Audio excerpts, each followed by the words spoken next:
14 মাস যে গেল এই সেনাবাহিনী সংস্কার নিয়ে, গোয়েন্দা বাহিনীর সংস্কার নিয়ে কোনো কথাই উঠলো না। আরেকজন জিয়াউল হাসানকে আমরা দেখছি যে 1030টা হত্যাকাণ্ডের সাথে জড়িত। যদি রাজনৈতিক দলগুলি সেনাবাহিনীকে ব্যবহার বন্ধ করে তাহলে তো এই প্রবলেম হতো না। একজন সাবেক সেনাবাহিনী কর্মকর্তা যে বলতে চাই, ন্যায্য বিচার হোক, এটা আমরা চাই। সো এটা কিন্তু একটা গভীর ষড়যন্ত্র অংশ, এটাকে বুঝতে হবে। এখন কথা হলো যে আপনি যখনই তাদেরকে এই প্রোটেকশন, এখন সাবজেল করার কি বাংলাদেশে কোনো নজির নাই? এরশাদ সাহেবকে সাবজেলে রাখা হয়েছে, ফরচুনেটলি আনফরচুনেটলি আমি এরশাদ সাহেবকে নিয়ে গিয়েছিলাম এই সাবজেলে সেই 90 সালে। তো যাই হোক, সেকেন্ডলি আপনার 2 জন সাবেক প্রধানমন্ত্রীকে সাবজেলে রাখা হয়েছিল। সাবজেলে আপনার সহায়ক একজনকে রাখা হয়েছিল, সেটা নিয়ে অনেক ধরনের আলোচনা, এই প্রভিশনগুলি কিন্তু আছে। এখন কথা হলো যে মূল যে প্রবলেমটা, একজন সেনাবাহিনী কর্মরত অফিসার, এটা কিন্তু কিং কমিশন, এখানে বাইরে গিয়ে করেছে ফাইন, কিন্তু এর মধ্যে যদি একজন অফিসারকে আপনি নির্দোষ পান তাহলে তার তো স্ট্যাটাস অনুযায়ী তাকে আপনি কোনোদিন চাকরিতে ফেরত আনতে পারবেন না। সো এই বিষয়গুলো একটা বড় ধরনের জটিলতা তৈরি করেছে। এখন কথা হচ্ছে যে দেখুন, আমরা বলছি যে বিচার হোক যাতে ভবিষ্যতে পুনরাবৃত্তি না ঘটে। আসলে কি পুনরাবৃত্তি ঘটবে না? কিচ্ছু হবে না। এতদিন যে 14 মাস যে গেল এই সেনাবাহিনী সংস্কার নিয়ে, গোয়েন্দা বাহিনীর সংস্কার নিয়ে কোনো কথাই উঠলো না। যে যন্ত্রটা আপনি রাখলেন, আজকে একজন জেনারেল, বাংলাদেশের ইতিহাসে আমরা 2 জন জেনারেল যে একই চিনি, একজন বিএনপির প্রতিষ্ঠাতা, বহুদলীয় গণতন্ত্রের প্রবক্তা, তার কত আন্তর্জাতিক খ্যাতি সুখ্যাতি আছে, তাই না, মুক্তিযোদ্ধা।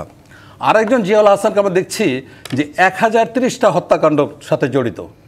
আপনি কোনো সংস্কার করলেন না, পরবর্তী রাজনৈতিক সরকার এসে আরেকজন জেনারেল জিয়া বের করবে যেখানে 2060টা হত্যাকাণ্ড হবে। এটা আপনারা খেয়াল করেছেন? কেন আজকে সেনাবাহিনীকে, আপনি কী চান? দেশের সার্বভৌমত্ব রক্ষার জন্য সেনাবাহিনী আপনার দরকার, সশস্ত্র বাহিনী দরকার। সেখানে এই সশস্ত্র বাহিনীকে কেন আপনার বিজিবিতে পাঠাতে হবে? কেন ডিজিএফআইকে আপনার ক্যান্টনমেন্টের বাইরে কাজ করতে হবে? কোনো প্রয়োজন নাই।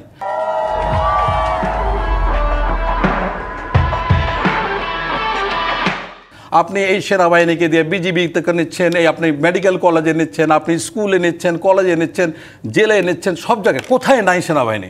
তাহলে যদি রাজনৈতিক দলগুলি সেনাবাহিনীকে ব্যবহার বন্ধ করে তাহলে তো এই প্রবলেম হতো না। কিন্তু 90-এর পর থেকে সেনাবাহিনীর একটা অংশ যারা প্রফেশনালি অনেক দুর্বল হয়তো, তাদেরকে কাজে লাগিয়ে সে 90 সাল থেকে 91 সাল থেকে শুরু করে অদ্যাবধি পর্যন্ত ম্যাসিভলি, একদম নেকেডলি ব্যবহার করা হচ্ছে। আমরা চাই যে সেনাবাহিনী তার নিজের কাজে ফিরে আসুক, স্বাধীনতা সার্বভৌমত্ব। এবং এই যে বিচারিক প্রক্রিয়া, আজকে যদি আপনি তাকে সিভিল কোর্টে যেতে অ্যালাউ করেন, আর্মি অ্যাক্ট ভায়োলেট করে, সবাই প্রেফার করবে সিভিল কোর্টে যেতে। একজন ডিসি সাহেব একজন পিয়নের চাকরি খেতে পারেন না।